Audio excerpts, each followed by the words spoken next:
السلام عليكم ورحمة الله وبركاته. النهاردة من مكان جديد ومميز ومختلف زي ما عودتكم دايما. احنا في مكان معصرة الزيوت، يعني بنعمل كل الحبوب بتتعصر بشكل زيوت، تبقى زيوت طبيعية. هنا المكان ده مفهوش غش ولا اي حاجة. المعصرة دي قديمة جدا. تعالوا بقى مع بعض نشوف ونسمع الموضوع ونشوف الموضوع ماشي ازاي. السلام عليكم. عليكم السلام ورحمة الله وبركاته.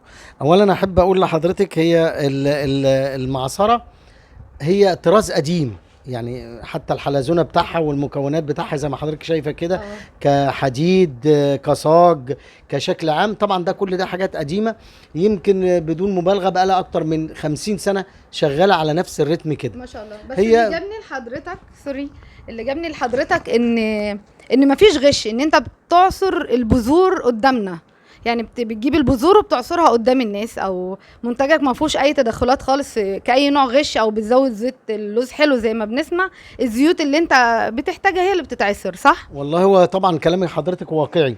هو الحمد لله بفضل الله هي فيها راحه نفسيه كمان. يعني في ناس تيجي تقول لك لا انا عايز اشوف مثلا السمسم بيتعصر، البركه بتتعصر، عايز اشوفه قدام عيني. مهما ما كانت الكميه صغيره المكنه الحمد لله بتجيبها. يعني مثلا ما بتبقاش اقل من 5 كيلو مثلا سمسم، 4 كيلو بالقليل، البركه، الجرجير، الفجل، كل انواع البذور 80% طبعا بتخش حضرتك. هو بيبقى الزبون مرتاح ليه؟ لانه بيشوفها وهي حبه وتنزل من المكنه. يمكن هتشوف حضرتك كمان شويه هتنزل تحط الحبه هنا هتنزل من الناحيه الثانيه زيت، فخلاص هو اطمئن. كل البذور عامه يعني؟ لا 80%، مش هنقدر نقول كلها. يعني بس طبعا يعني هي فيها مميزات بس وفيها سلبيات. زي اي شيء طبيعي فيه ايجابيات وسلبيات. هي من سلبياتها ان الزيوت لما الحبوب لما بتتعصر بتبقى ممكن يكون عوامل البيئه اللي بتبقى مؤثره عليها شويه. يبقى احنا بنحاول بقدر المستطاع ما نسخنش قوي عشان ما يطلعش منها زيوت الطياره الحاجات دي، لان التسخين الشديد بيأثر. ويمكن الاخ عبد الجواد اللي واقف طبعا عليها هو اللي بيتحكم في العمليه دي من خلال ان هو بيتحكم في الطاره اللي حضرتك شايفاها قدام عينينا. بس على قد ما نقدر احنا بنحط الحبه بتنزل زيت. طب نقدر نقول المكن الحديث بيوفر لنا المكن الحديث عشان نكون صراحه بيبقى طبعا مجلفن كشكل عام، طبعا انضف بكتير. بيحافظ على درجه الحراره. بيقدر يتحكم في درجه فيها تايمر، فبتحافظ على درجه الحراره. بيطلع زيوت. بس المكن القديم سبحان الله بيطلع افضل واحسن من المكن الحديث بالنسبه لكميه الزيت. ويمكن الاخ عبد الجواد هيقول لنا برضو النقطه دي. اتفضل يا ازي حضرتك؟ الحمد لله تمام. طحنا الحبه السوداء، ممكن كام كيلو يجيب لنا كيلو مثلا زيت منها؟ كيلو مفلتر ولا برواسبه؟ لا كده انا هاخده مفلتر يعني 6 كيلو ممكن يجيبوا كيلو مفلتر.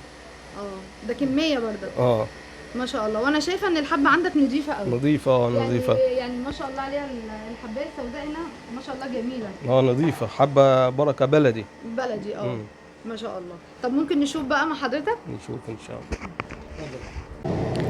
هي هنا المكنه لازم تسخن الاول تقريبا من 2 ل5 دقايق، فاحنا كده هنسخنها ونشوف ونكمل مع حضراتكم.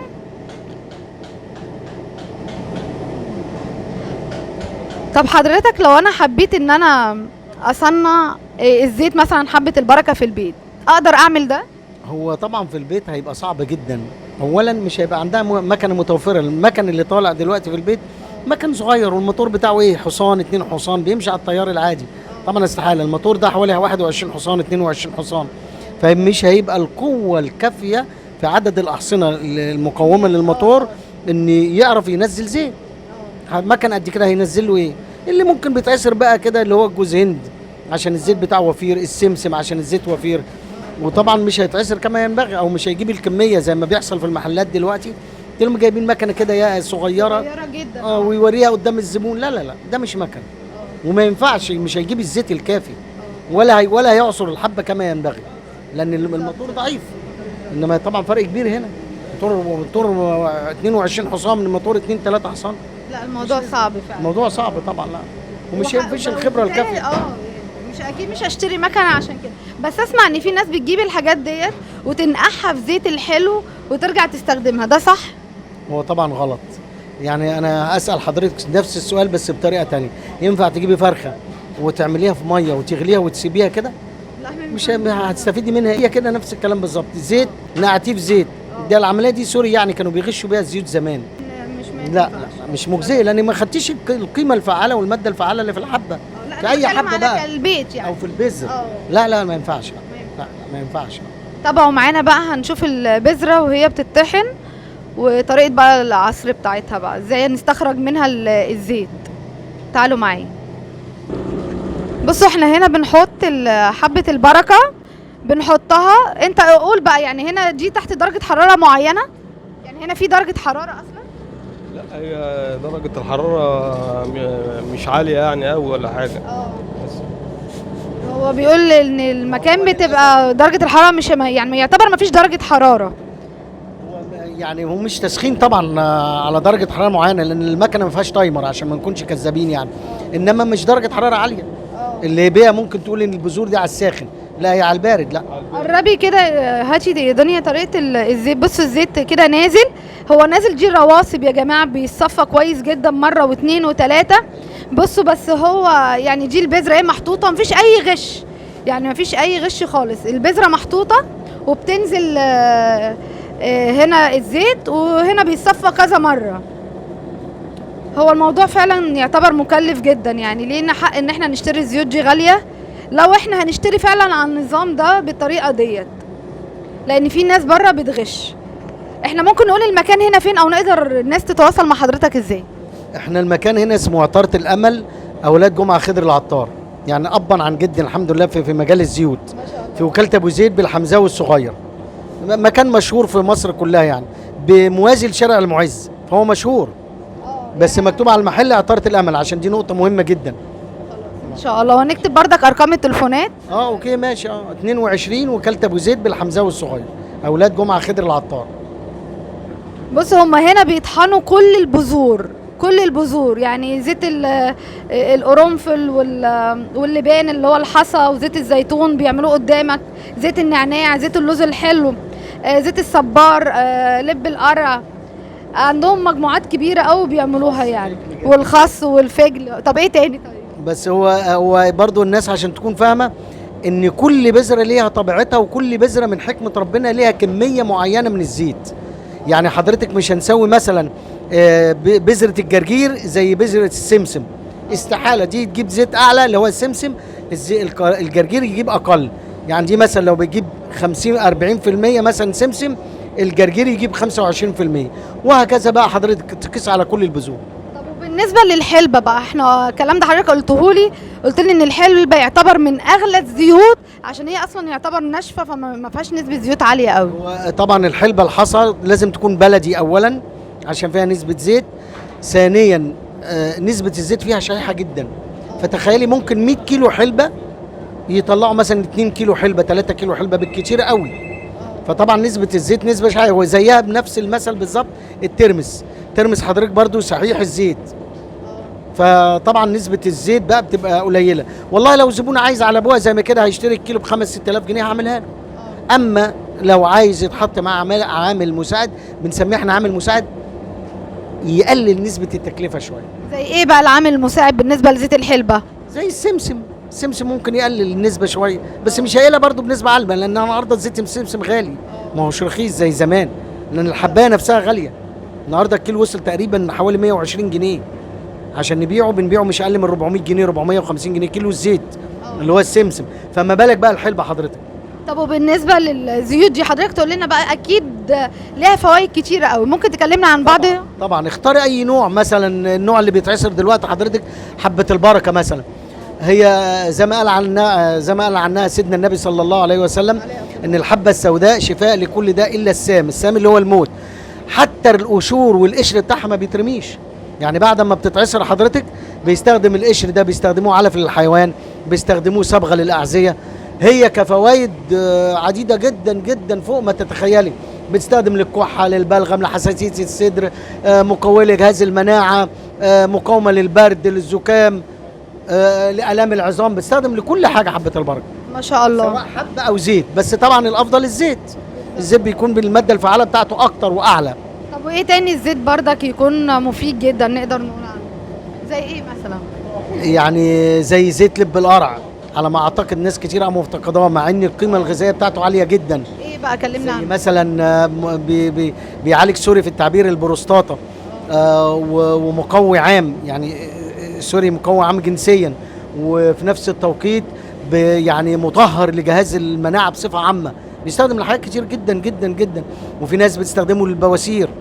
فهو عالم، يعني زيت لب القرع ده عالم من موسوعه من الفوائد بتاعته. طب وممكن انا مثلا وانا بشتري اجي استفيد من حضرتك واقول لك تقدر تديني ده، ولا الناس بتيجي عارفه الحاجه دي؟ هو 80% بيجي يقول لك انا عايز مثلا النوع ده. طب انا بطبيعه الحال بستخدم. طب انت حضرتك هتستخدمه ليه، او حضرتك هتستخدمه ليه؟ والله زي مثلا يقول لي هستخدم مثلا زيت جوز هند للشعر. ما هو جميل جدا للشعر، لكن بينشف الشعر وهو مفيد للشعر. اقول له لا. أقول طب انت عايز تعمل في شعرك ايه مثلا، او عايزه حضرتك تعملي في شعرك ايه؟ تقول لي مثلا لا ده انا عايزه الين الفتله، عايزه شعر بنتي مثلا خشن، عايزه هايش. لا، طب ما تاخدي زيت الزيتون مع زيت السمسم مع زيت الخروع يلين الفتله. فاصحح لها المعلومه بقى. حضرتك شاطر قوي ما شاء الله. مش الدرجات دي يعني، الحمد لله. انا على فكره خريج كليه علوم، كنت قسم ميكروبيولوجي، وعملت دراسات عليا سنتين، وتمهيد ماجستير سنتين، والحمد لله يعني. بس اما مات والدي اتغيرت الامور شويه. ربنا يديك الصحه. الله يكرمك يا فندم، ربنا يبارك فيك. الله يكرمك.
بص هنا الزيت اهوت. طبعا في رواسب، كل ده بيخش فلتر، بيتفلتر كويس قوي، وبيعدي على كذا مرحله ان هو بيبقى نقي جدا. تعالوا بقى اوريهولكم بالشكل لما يجهز خالص زي. هستنى حضرتك بقى ده تحت. بصوا هنا الزيت اهوت، في طبعا رواسب كتير جدا. كل ده طبعا بيتكرر مره واثنين وثلاثه، بيتحط في فلتر. ده بيبقى بالشكل دوت. ماشي، دي الحاجات طبيعيه 100%. يعني المكان هنا لما بتيجي تشتري اي حاجه انت عايزها كزيوت حبوب، وهو بيعملها لك كده قدامك. بصوا هنا بردك ده كده خلاص، صح؟ ده كده بقى الزيت خلاص اتفلتر، وانت بتشوفه بالشكل ده وبتستلمه كده اهو. يعني بصوا بيبقى كده وكده. سبحان الله، الناس دي شغلها كويس جدا وعندهم ضمير ما شاء الله. عشان كده احنا جينا نصور معاهم. حابب تطحن اي حاجة وتبقى زيوت، اي حباية معينة بتبقى بيقدر بيسلمها لك كده، وبيعملها قدامك زي ما انتوا حضراتكم شايفين كده.